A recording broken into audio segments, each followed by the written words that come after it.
Tonight, Governor Kasich will give his State of the State address from Sandusky, a Lake Erie town through and through. With Lake Erie as the backdrop, there's no better place for us to talk about Ohio's most pressing environmental issues. From the constant attacks on clean energy, to the toxic algae that threatens our drinking water, to inadequate protections against fracking that threaten our communities, we must do more to protect our people, spur innovation, and ensure our natural resources are here for generations to come. Ohio is more important than ever. Ohioans enjoy our state's natural beauty and resources, and our economy promotes the creation of clean energy and green jobs. But right now, we're seeing an unprecedented attack on the environment under President Trump that could affect our state. Federal public lands, like the Wayne National Forest, are slated for a massive increase in drilling, mining, and logging. Global agreements to address climate change are on shaky footing. Great Lakes cleanup and protection funds are on the chopping block. The Trump administration is off to a dangerous start. But Ohio's leaders at the federal, state, and local levels are stepping up and can continue to put Ohioans first.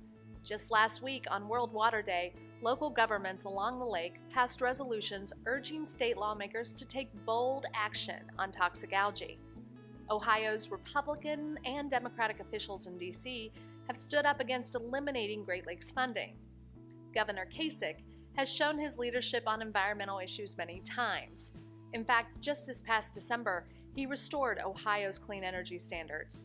He's putting his political power behind making sure Ohio remains a place with a thriving environment and economy. We need more leadership like that.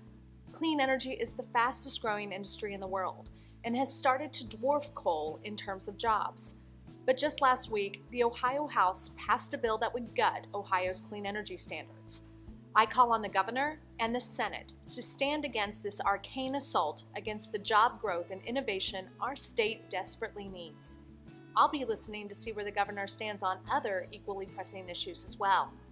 For example, how will Ohio continue to protect and restore Lake Erie in the face of massive budget cuts? Will he urge state decision makers to step up action to protect Lake Erie and the communities and businesses that depend on it? And how will we ensure communities in fracking country are protected as development grows? 3.1 million Ohioans live within half a mile of an oil and gas development site. Recent spills, explosions, and fires have shown that Ohio still has a ways to go. We need decisive action to assure our neighbors that their lives and safety are our top priority. Right now, we have an incredible opportunity to advance Ohio's environment. Decision makers in Columbus are debating the state budget. We have to prioritize Ohioans' health and the protection of our precious natural resources. We can't wait for help from the federal government. This is on us. State and local governments are the backstop. What we do in Ohio and in our local communities matters. We can continue to be the leader in the fight for clean air, clean water, and protected lands for the rest of the nation. Tonight, I'm hopeful we'll see Governor Kasich and the General Assembly agree. While the state of the environment is uncertain, we know how to work together to push forward.